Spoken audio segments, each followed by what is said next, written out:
السلام علیکم ورحمۃ اللہ تعالی وبرکاتہ۔ نحمد اللہ تعالی علی سابق نعمائه وتوالي آلائه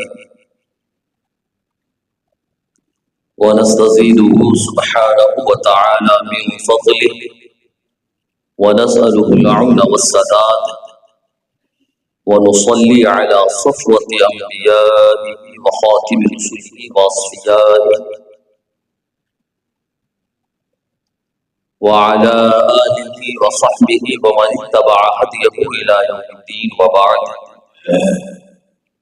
فأعوذ بالله من الشيطان الرجيم، بسم الله الرحمن الرحيم، لئن شكرتم لأزيدنكم ولئن كفرتم إن عذابي لشديد۔ آمنت بالله صدق الله العظيم وبلغنا رسوله النبي الأمين المتين الكريم ونحن على ذلك لمن الشاهدين والشاكرين والحمد لله رب العالمين۔ عقیدت و احترام کے ساتھ درود پاک کا ہدیہ پیش کریں اور پڑھیں۔ اللهم صل على سيدنا وشفيعنا ونبينا ومولانا محمد وبارك وسلم صلاة وسلاما عليك يا رسول الله، صلاة وسلاما عليك يا حبيب الله صلی اللہ تعالی علیہ وسلم۔ بے پناہ فضل و کرم و احسان اس اللہ رب العزت کا جس نے ہماری زندگی کو اس قدر طویل بنایا کہ انشاءاللہ رب کے فضل سے، اس کی قدرت سے اس بار بھی ماہ رمضان المبارک کی سعادتیں اور برکتیں ہم حاصل کریں انشاءاللہ۔ ماہ رمضان المبارک کی آمد ہے۔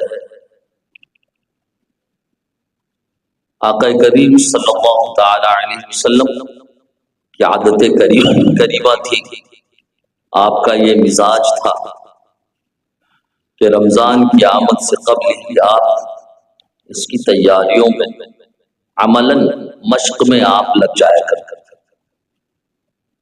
نہ صرف یہ آپ کا عمل تھا بلکہ آپ خود بھی رمضان کی تیاری فرماتے، اس کی بشارتوں کو عام فرماتے، لوگوں کو نوید جافزہ سناتے، صحابہ کرام کا مجمع عام ہوتا اور آقا کریم صلی اللہ تعالی علیہ وسلم رمضان کی بشارتیں دیتے، صحابہ کرام کو رمضان المبارک کے اہتمام، انتظام اور کثرت عبادت کے لیے آمادہ فرماتے، بلکہ ساتھ ہی ساتھ اپنے اہل خانہ کو بھی تیار فرماتے، مستعد فرماتے کہ رمضان المبارک ہم سے قریب تر ہے۔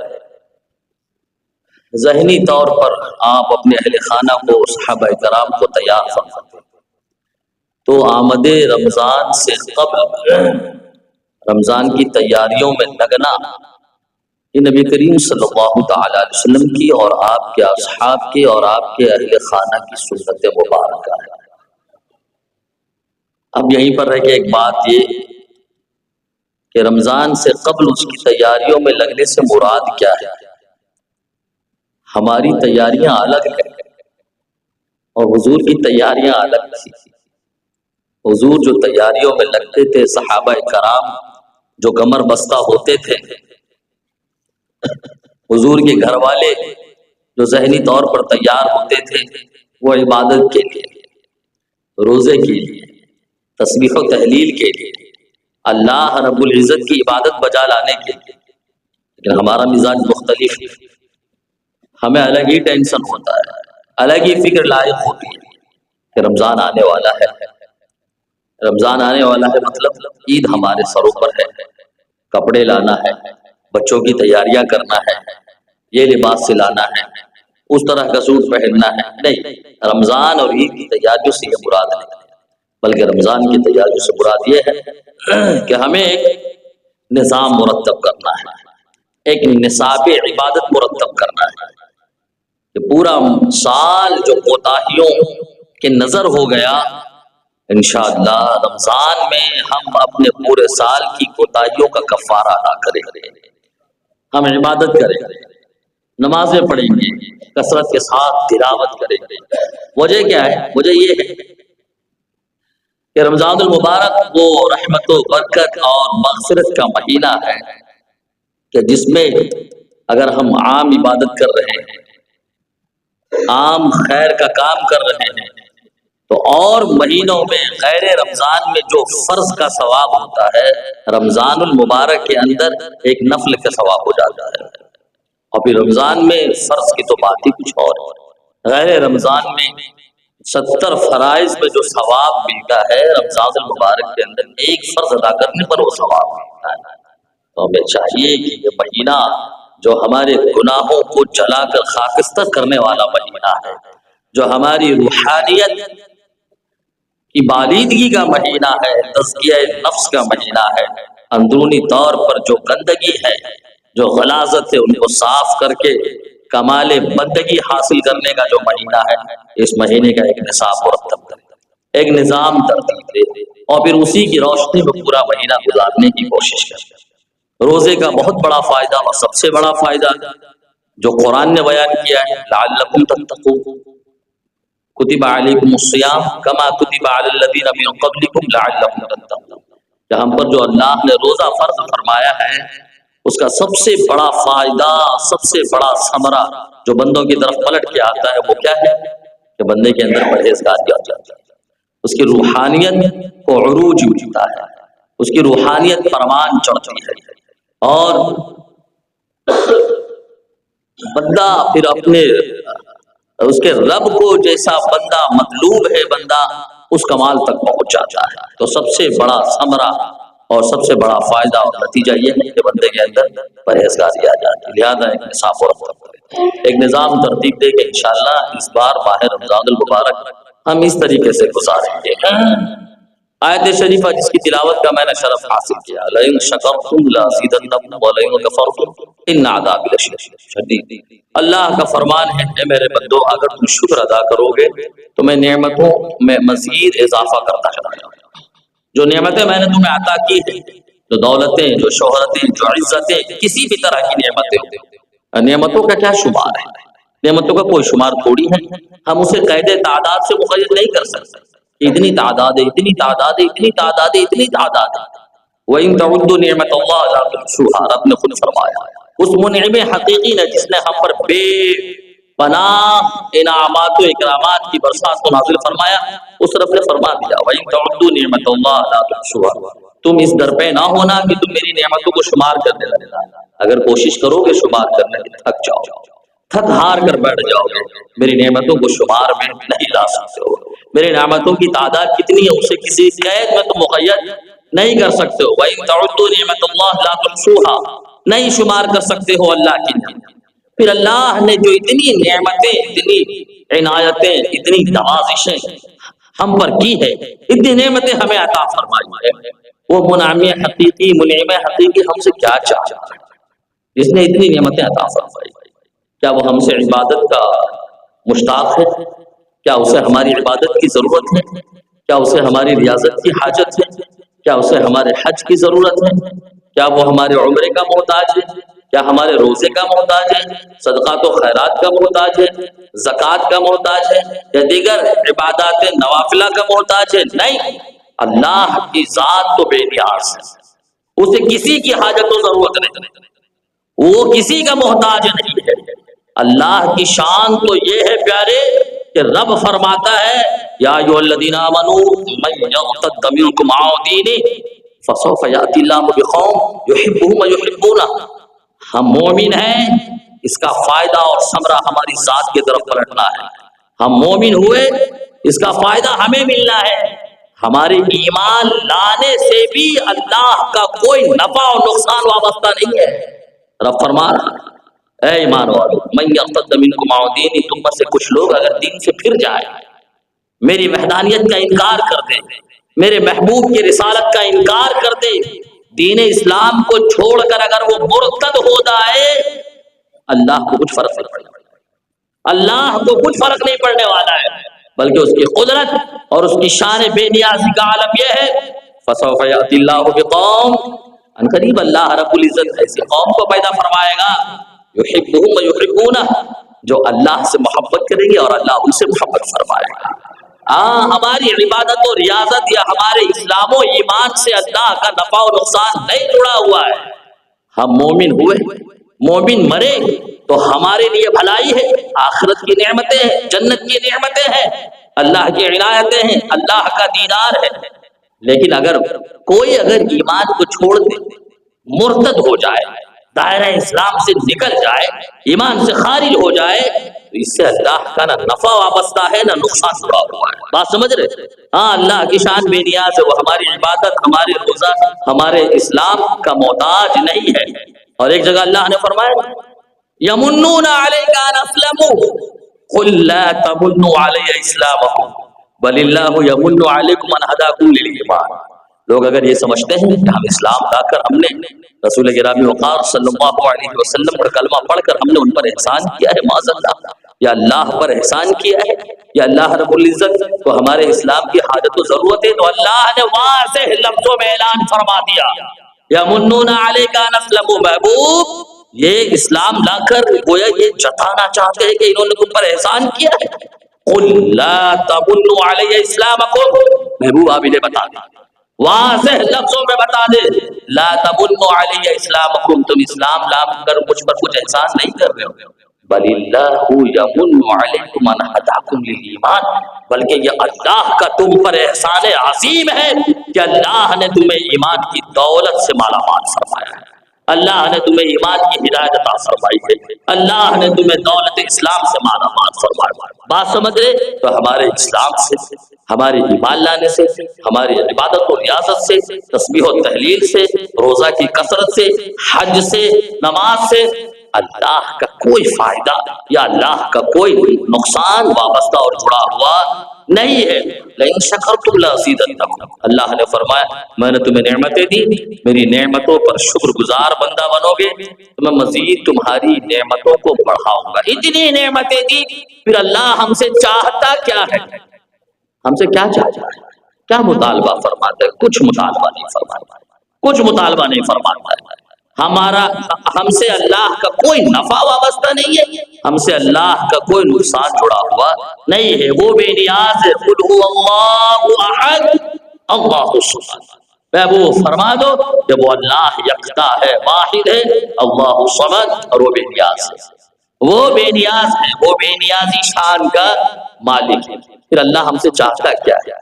کچھ نہیں، بس مزید اللہ ہم پر اور انعام اور اکرام کی نازل فرمانا چاہتا ہے۔ جبھی اللہ نے فرمایا جو نعمتیں میں نے تمہیں دی ہیں میرے بندو، لئن شکرتم لازیدنکم، بس اس پر شکر ادا کرتے رہو، شکر ادا کرتے رہو، تاکہ میں تم پر اور مزید انعامات و اکرامات کی بارش کرتا ہوں۔ بس شکر ادا کرو، شکر ادا کرو، اور ہمارے شکر کا بھی اللہ محتاج نہیں ہے، بلکہ یہ ہماری شکر گزاری کا فائدہ اللہ کی طرف پلٹنا ہے، شکر گزاری کا ثمرہ اللہ کو ملنا ہے، شکر گزاری کا بدلہ اللہ کو ملنا ہے، نہیں لازیدنکم، بندہ تمہیں ہی فائدہ پہنچنا ہے۔ جو نعمتیں ہم نے تمہیں دی ہیں ان نعمتوں پر شکر ادا کرو، مزید نعمتوں میں ہم برکتیں عطا کریں گے، مزید نعمتوں میں اضافہ کریں گے۔ تو اللہ رب العزت کی شان بے نیاز ہے، بے پناہ نعمتوں سے اللہ نے ہمیں نوازا، اس کے بدلے میں اللہ ہم سے کچھ بھی مطالبہ نہیں فرما رہا ہے۔ ہاں، شکر ادا کرنے کا اللہ نے جو حکم دیا ہے اس کا فائدہ بھی ہماری ہی ذات کی طرف پلٹتا ہے۔ درود پاک پڑھے محمد صلی اللہ علیہ وسلم، نحن عباد محمد صلی اللہ علیہ وسلم۔ اب نعمتیں کیا کیا ہے وہ تو ہم اور آپ جانتے ہیں، ہر وہ چیز جو ہمارے حق میں مفید ہو وہ ہمارے لیے نعمت ہے۔ ہاں، نعمت ہے، اولاد بھی نعمت ہے، عزت و شہرت بھی نعمت ہے، دولت بھی نعمت ہے، لوگوں کی طرف سے ملنے والی محبت بھی نعمت ہے، لوگوں کی طرف سے ملنے والی توجہ بھی نعمت ہے، صحت نعمت ہے، سب نعمتیں۔ تو جس طرح یہ سب نعمتیں ہیں، اسی طرح رمضان المبارک بھی بہت بڑی نعمت ہے، رمضان المبارک بھی بہت بڑی نعمت ہے۔ وہ جو مخصوص ایام، مخصوص ساعتیں، مخصوص لمحات، مخصوص راتیں جس میں اللہ رب العزت کی رحمت کا دروازہ بالکل بندوں کی مغفرت کے لیے، بندوں پر عنایتوں کے لیے کھول دیے جاتے ہیں، وہ تمام کی تمام راتیں، وہ تمام کی تمام ایام، وہ سب مہینے اللہ رب العزت کی عظیم نعمت ہے ہمارے لیے۔ لئن شکرتم لازیدنکم، اللہ نے فرمایا میری نعمت پر شکر گزار بندہ بنو، لازیدنکم، میں تمہاری نعمتوں میں مزید اضافہ فرما دوں گا۔ رمضان المبارک کی ساعت ہر لمحہ ہمارے لیے اللہ کی طرف سے بہت بڑی رحمت ہے۔ رحمت حق بہانہ می جویت، بہا نمی جویت۔ اللہ کی رحمت تو بخشش کے لیے بہانہ تلاش ہے، بہا نمی جویت، وہاں پیسوں کا مطالبہ نہیں ہوتا ہے۔ بخشش کے لیے، مغفرت کے لیے اللہ رب العزت قیمتوں کا مطالبہ نہیں فرماتا، اجرتوں کا مطالبہ نہیں فرماتا۔ اللہ کو کسی چیز کی ضرورت نہیں ہے، بس بخشش کا ایک بہانہ ہونا چاہیے، اللہ اپنے بندوں کی بخشش فرما دیتا ہے۔ انہی بہانوں میں سے عظیم بہانہ ماہ رمضان المبارک، اس کی ہر ساعتیں ہیں، اس کے ہر لمحات بہت بڑا بہانہ ہے ہماری بخشش کا، ہماری مغفرت کا، جہنم سے نجات کا، ہم پر روزی اور برکت اور رحمت کے نزول کا۔ یہ بہت بڑا بہانہ ہے، بہت بڑا ذریعہ ہے، اور کس نے عطا فرما؟ یہ بھی اللہ نے ہی عطا فرما۔ تو رمضان المبارک بھی اللہ کی ایک بڑی عظیم نعمت ہے، لہذا اس نعمت کی قدر کرتا ہے، اس کی تعظیم و توقیر کرتا ہے، اس کی بے حرمتی نہیں کرتا ہے۔ اللہ نے فرمایا نعمت ہے، نعمت کی قدر کرنا ہے، شکر گزاری کرنا ہے۔ تو رمضان جیسی نعمت پر شکر گزاری کی کیا صورت ہوگی؟ رمضان کی قدر کریں، عبادتیں کریں، ہاں، اور وظائف کریں، اور آدھو وظائف میں اپنے آپ کو مصروف رکھیں، تو یہ اس نعمت کی قدر دانی یہی ہے۔ وَلَئِن كَفَرْتُمْ إِنَّ عَذَابِي لَشَدِيدٌ، اور پھر اللہ نے فرمایا کہ اگر ناشکری کرو گے تو سوچ لو میرا عذاب بڑا سخت ہے، میرا عذاب بڑا سخت ہے۔ مطلب کہ جس طرح میں نے تمہیں نعمتیں عطا کی ہے، نعمتوں کو عطا کرنے پر قادر ہوں، نعمتوں کو مصلوب کرنے اور چھیننے پر بھی میں قادر ہوں، نعمتوں کو چھیننے پر بھی قادر ہوں، لہذا نعمت الہی پر شکر بجا لانا چاہیے، یہ اللہ کا حکم ہے۔ رمضان نعمت ہے، اس کے لیے اس کے عوض پر شکر گزاری کی کیا صورت ہوگی؟ رمضان کی قدر کریں، رمضان کی قدر کریں۔ اب رمضان کی قدر کی سب سے بہترین صورت کیا ہوگی؟ تو نبی کریم صلی اللہ تعالی علیہ وسلم نے صورت بیان فرما دی ہے۔ حضرت عمر فاروق اعظم رضی اللہ تعالی امیر المومنین ہے، مراد مصطفیٰ ہے، بارگاہ مصطفیٰ علیہ تحیت و ثنا میں عرض کرتے یا رسول اللہ صلی اللہ تعالی علیہ وسلم، رمضان المبارک میں سب سے افضل عمل کون سا ہے؟ سب سے بہترین کام جو اس ماہ مبارک میں ادا کیا جائے، انجام دیا جائے، وہ کیا ہے؟ اللہ کے نبی صلی اللہ تعالی علیہ وسلم نے ارشاد فرمایا، سنو، الورع عن محارم اللہ، الورع عن محارم اللہ۔ حضور جامع الکلم ہے، حضور جو جملہ آپ جس جملے کو شرف خدمت عطا فرماتے ہیں وہ مختصر ہوتا ہے، لیکن معانی اور مفاہیم کا سمندر اس میں موجود ہوتا ہے۔ حضور نے فرمایا الورع عن محارم اللہ، رمضان میں سب سے بہترین عمل یہ ہے کہ اللہ نے جن چیزوں کو حرام فرمایا بندہ ان چیزوں سے بچ جائے، بندہ ان چیزوں سے بچ جائے۔ مطلب جتنے بھی محرمات شرعیہ ہیں، جتنے بھی امور مرحیہ ہیں، اللہ نے جن جن چیزوں سے بندوں کو روکا ہے، رمضان المبارک کے احترام میں، رمضان المبارک کے اہتمام میں، اس کی عظمت اور منزلت کے پیش نظر بندہ ان تمام امور سے رک جائے۔ جھوٹ حرام ہے، جھوٹ نہیں بولنا ہے، غیبت حرام ہے، غیبت نہیں کرنا ہے، چغلی سے بچنا ہے، حسد سے بچنا ہے، اور کھانے پینے کی اشیاء میں جو جو چیزیں حرام ہیں، شرع نے جن چیزوں کو حرام وہ بہت کم ہے، شرع نے جن چیزوں کو حرام قرار دیا ہے وہ بہت کم ہے۔ ایسا نہیں ہے کہ اس کی فہرست بڑی طویل ہے۔ الدین یسر، دین بڑا آسان ہے، لا یکلف اللہ نفسا الا وسعها،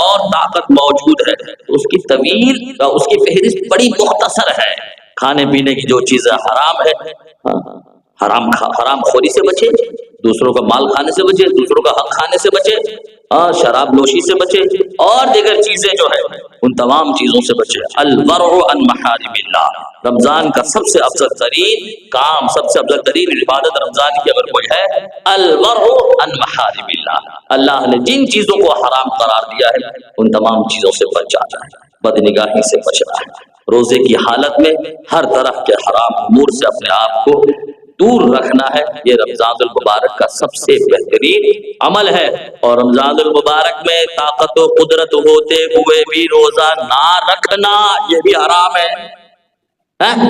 طاقت و قدرت ہوتے ہوئے، صحت مند ہوتے ہوئے، کوئی پریشانی نہیں، کوئی تکلیف لاحق نہیں، اور پھر آپ روزہ چھوڑ رہے ہیں تو یہ کیا ہے؟ یہ بھی تو حرام ہے، لہذا رمضان میں ایسا بھی کام نہیں کرنا ہے۔ ماہ رمضان مبارک ہمارے اور آپ کے سامنے ذہنی طور پر تیار ہو جائے، وہی ایک سسٹم بنائے۔ اللہ رب العزت اس مہینے کی برکتوں سے ہمیں، ہمارے اہل خانہ کو، جملہ عالم اسلام کو مالا مال فرمائے۔ السلام علیکم ورحمۃ اللہ تعالیٰ۔